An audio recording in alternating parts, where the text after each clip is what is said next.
All right, let's jump right in. If you're looking to build a data warehouse in Azure, you have got to get the foundations right first. It's like building a house. You wouldn't start putting up walls without a solid slab of concrete, right? Well, in this explainer, we are going to pour that concrete. We're covering the absolute fundamentals you need to know before you write a single line of code. So you're ready to go. You've got the project, you've got the data, but you're staring at that Azure portal and thinking, where on earth do I even begin?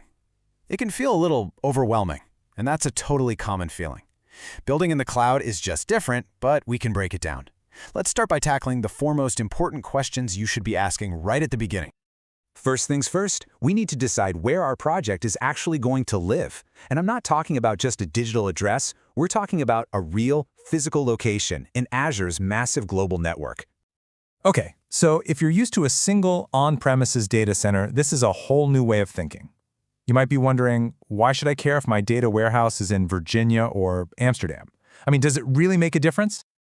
Oh yeah, it makes a huge difference for three really critical reasons. First, performance. I mean, if your customers are in Europe, you should probably deploy your resources in a European region, right? It just reduces latency. Second, disaster recovery. Most Azure regions have a paired region, so if one goes down for some reason, your services can fail over. And here's the kicker, especially for a data warehouse, cost. You want to keep all your related services, your database, your data factory, your data lake in the same region. Why? Because Azure charges these things called data egress fees to move data out of a region. Keeping everything together completely avoids those extra charges. All right, so we've picked a home for our data. Now let's talk about keeping that home from turning into a total digital mess. This is all about organization. And this is a big fear for a lot of people, isn't it? It's just so easy to spin up services that before you know it, you've got this chaotic, unmanageable environment and no idea what anything is for or who even owns it. So your first line of defense here is the resource group. The easiest way to think of it is as a digital project folder. For your data warehouse, you'd put everything that makes up that system, the Azure SQL database, the data factory, the data lake, all of it, into a single resource group. This lets you manage that whole system as one unit, which is perfect for assigning permissions. So, for example, you might have one resource group for development, another for testing, and a third for production. See? Nice and clean.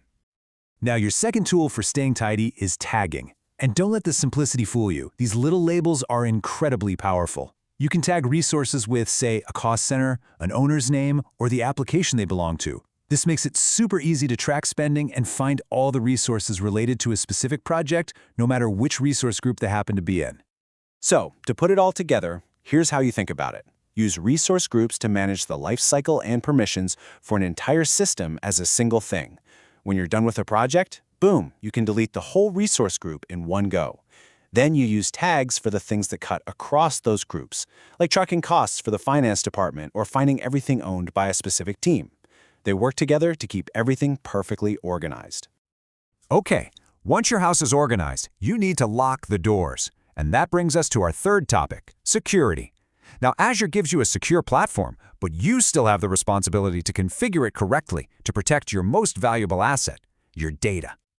This is the question that keeps people up at night, for sure. When you move sensitive data from your own servers into the cloud, it can really feel like you're losing control. How can you be absolutely certain that it's protected? Well, let's start with a little reassurance. Azure is an incredibly well-trusted platform.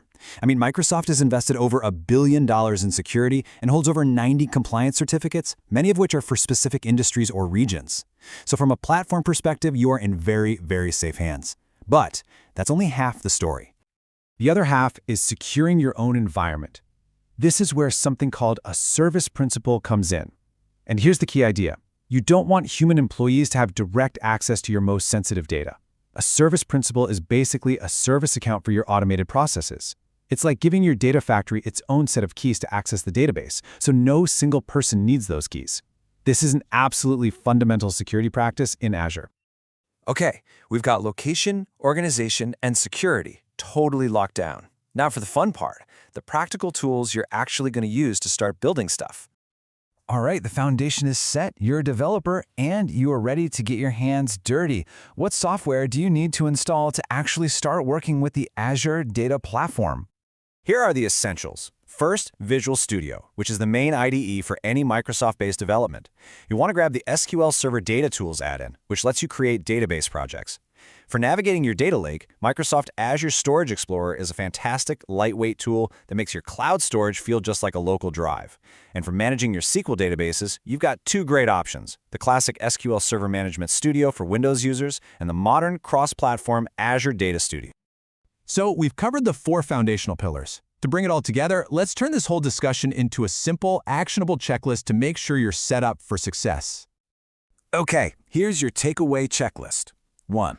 Choose a suitable Azure region to keep resources close to your users and to avoid those egress fees. 2. Use resource groups to logically contain all the parts of your data warehouse. 3. Use tags to track costs and ownership across your subscription.